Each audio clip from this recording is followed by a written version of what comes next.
All right.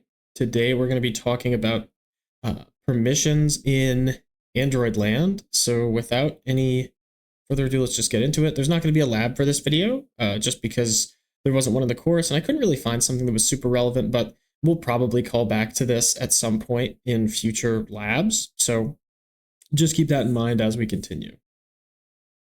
So as so far, we've only examined whether or not apps or like whether or not an activity or something is exported. For example, non-exported activities can't be started and used by the app internally. So we generally ignore these unless there's some intent redirection or pending intents that we can see. As a developer, a really potent way to reduce your attack surface is to export just as few components as possible. Following the rule, like, if this doesn't need to be exported, then don't export it. There's, however, other cases where an app wants to export some activity, but only to some select applications or some other function that's kind of specific. And that's where like the Android permissions ecosystem, so to speak, will come into play.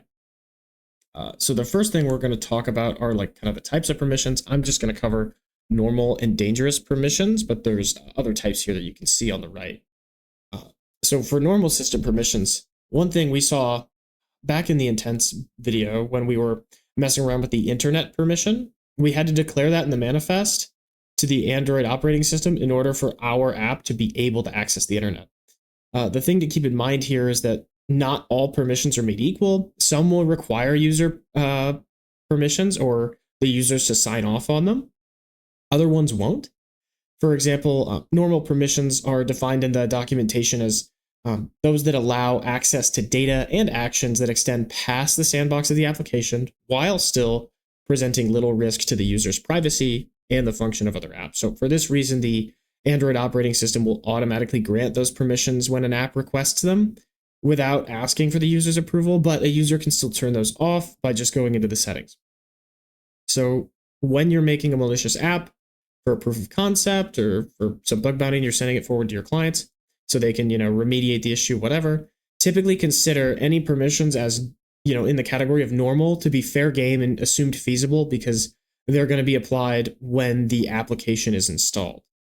It's less likely, obviously, also for a user to install a malicious app, unknowingly having it be malicious, right? And then explicitly grant a bunch of dangerous permissions, like if you download a weird bank account helper or whatever, you're not going to go into the settings and be like, yeah, sure, this needs to use my camera, my microphone, my speakers. Like that's not something a typical user would do. So it falls outside the realm of what you should consider feasible.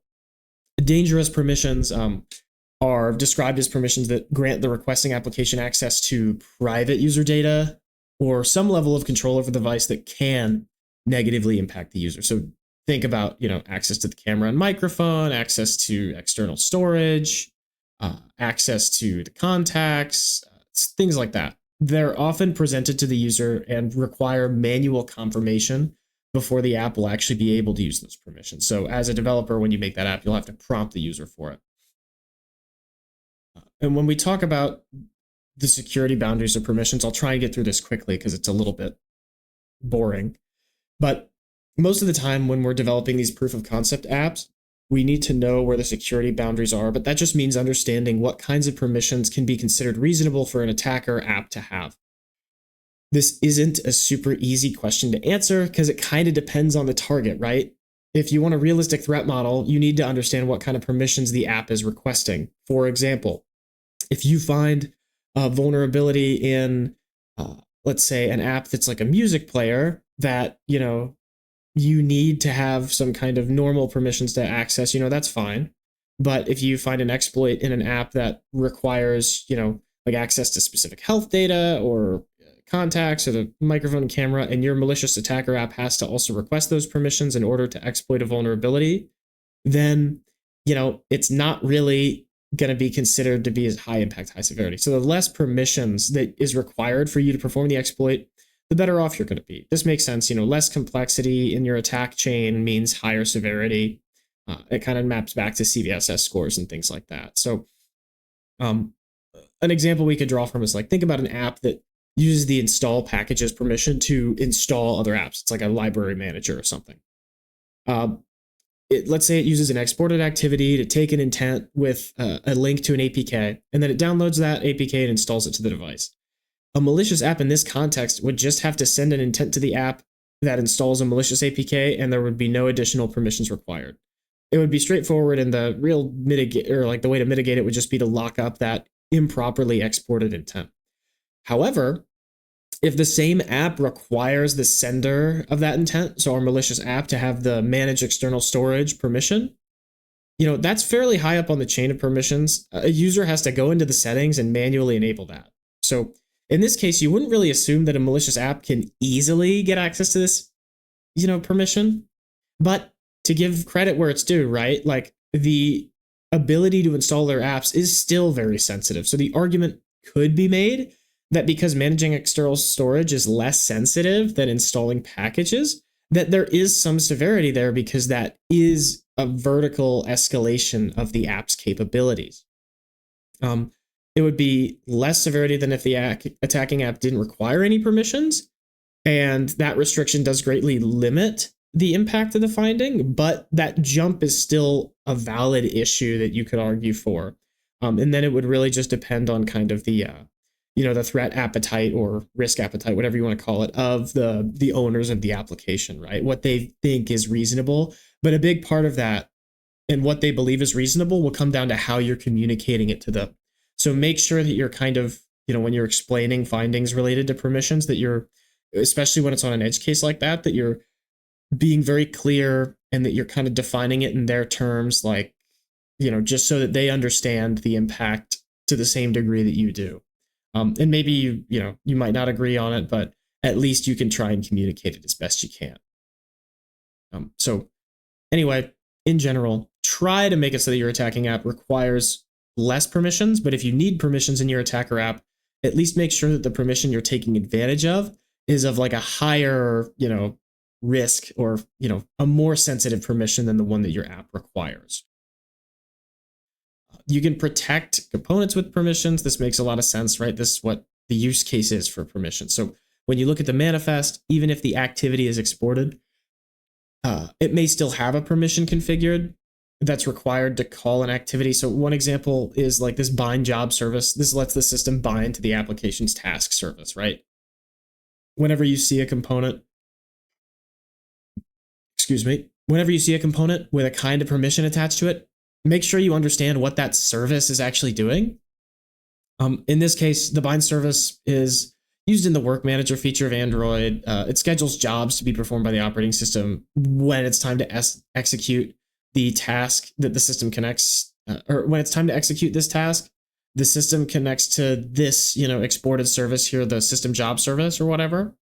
And it uses this bind job service permission to do so. The thing to keep in mind is that no other app can get this permission. This is a permission that's like in control of by the Android operating system. So the attack surface here is minimal, but you could see a good example would be like, let's say we have a weather app, and instead of the bind job service permission, it has the access find location permission, and it's exported. Typically, a user will grant this permission, and that'll be the end of it. But let's say that this weather app, right, exports a weather service for other apps to use.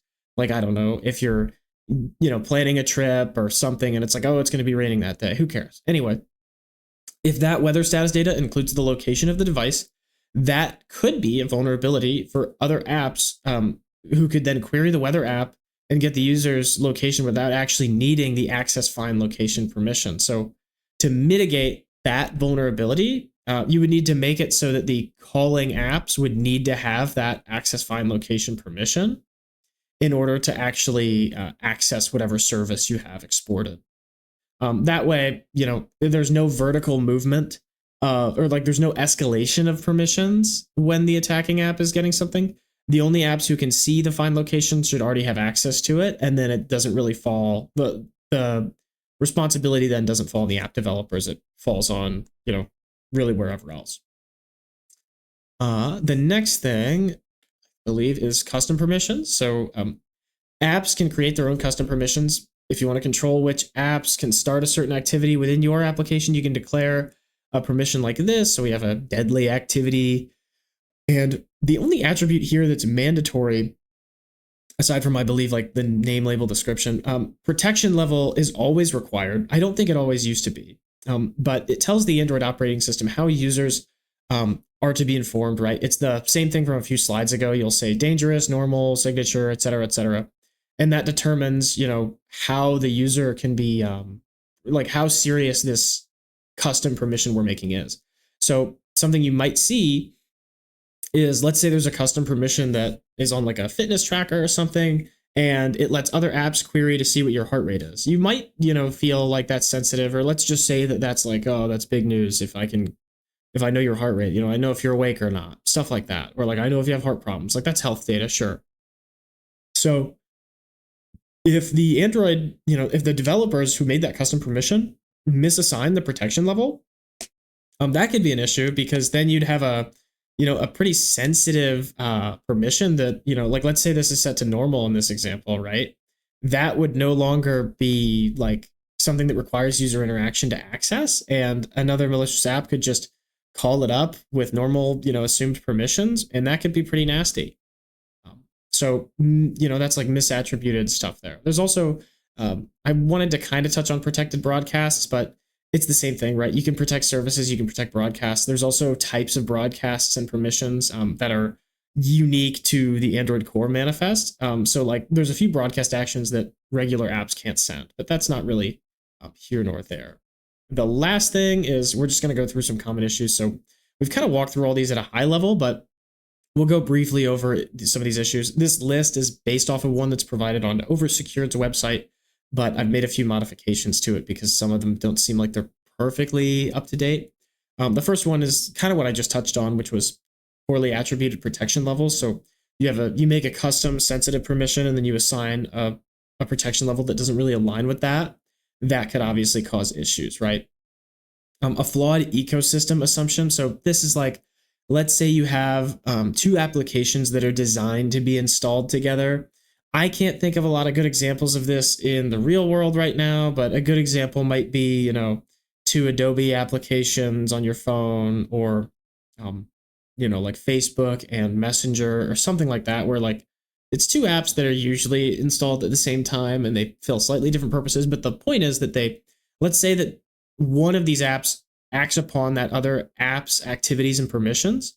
If the developers assume that both these apps are always going to be installed, if one of the apps is installed in isolation, maybe you can stick up your malicious app to abuse any of those custom permissions that the secondary app is assuming will come from this trusted other social media app on the system.